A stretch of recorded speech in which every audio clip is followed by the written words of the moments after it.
Good weekend since I visited with you guys last there in Arkansas. We were able to get 8 wins there and just narrowly missed getting a win on the men's side. The team event came down to the 4x4 there, and we were edged out by Texas. So we ended up finishing second on the men's side. And so good, lots of good stuff out of that meet. Of course, I'd be remiss if I didn't talk about the historic effort of our men's DMR.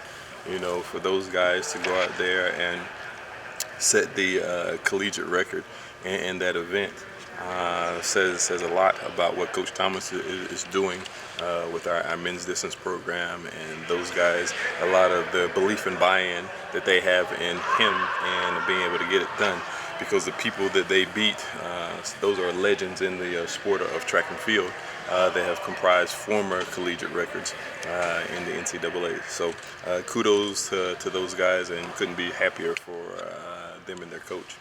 As far as that is concerned, we have, or we're looking to add to our 13 top 20 NCAA marks this weekend.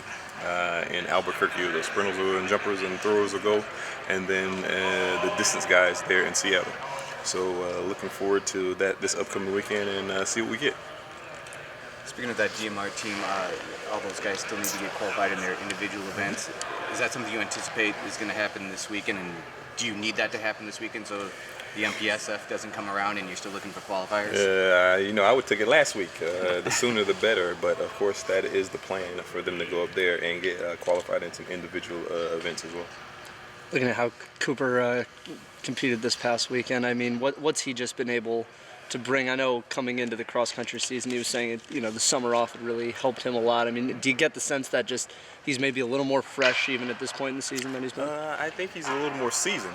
He's starting to become one of the senior members on our team, and you can kind of see that in not only his times and his races, but his leadership as well. And so he's a calming influence on some of those guys, and that's always good to have. And more so than anything, you're just seeing him staying healthy and being able to put in a number of miles. The more of those that he can do, the better off he's going to end up being. The way they were training as a coach, did you see that coming?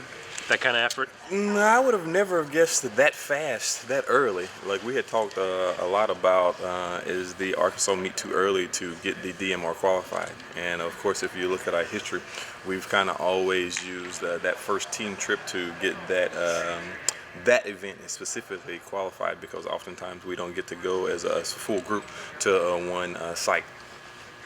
You mentioned at UW a lot of your newcomers were competing in some off events, and that this was going to be the weekend to really properly evaluate them. What did you kind of see? Yeah, well, if you look, we got Rotolo, you got Ben Milligan. A lot of those guys were able to get season best. I want to say there was 39 personal bests there at Arkansas. So definitely good things for the Ducks. Your triple jumpers, your long jumpers performed really well 2 weeks ago. What have you been seeing out of them in practice and in training that kind of give you confidence that something like that was going to happen? Just the ability to learn. That's one of the more technical events that we have in track and field. Some of those jumps, triple jump being especially, but what Lexi Ellis was able to do, what Isaiah was able to do, what Kason Pendergrass was able to do, speaks volumes. And so have to continue to learn because the older you get, the better you get, and some of those things are timing and age-related questions, and so for them to be able to do it at such a young age bodes well for their future. The way you guys were able to compete against some of the top teams in the nation 2 weeks ago, how does that help you, your confidence just going into the rest of the season, and maybe it gave your athletes a sense of where they stood in the nation? Yeah, it's kind of still early. We'll see how it goes this weekend at the two sites that we're going to compete at. But I think we're headed in the right direction. I think we have a long ways to go, but definitely a step in the right direction. It can be hard to compare year over year, but do you feel better about where you're at right now than you have in a couple years? I wouldn't necessarily know if I'd go that far. Okay. Or not. Once again, you heard me at the very beginning talk about our youth. And so no telling when that's going to rear its ugly head. And so maybe a little too soon to say we're in a better stage or better position than we were in years past. Do athletes like Max and Pearson and Tildy, do they have? Are you expecting them or hoping that they will qualify in individual events as well for the NCAAs? Well, Mathilde definitely has qualified in the individual event.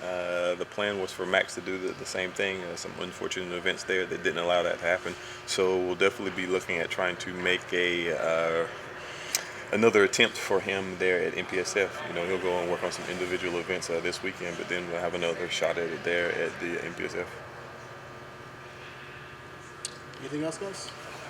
Let me one last thing that I mentioned there in the recap. As you guys know, that some historic is also happening over there across the way at Hayward Field. You guys were able to see the top piece, the crown, basically, of the tower there. And so we're really excited about that because that's going to definitely mark the legacy and the history of what we're trying to do there with Hayward Field, and basically honor more so than anything, because Hayward Field has been such a special place for a long, long time now. And the people that they chose to put up there on the tower, you know, we couldn't be more proud and such pillars of our program. So definitely continue to keep your eyes peeled as that thing continues to come together.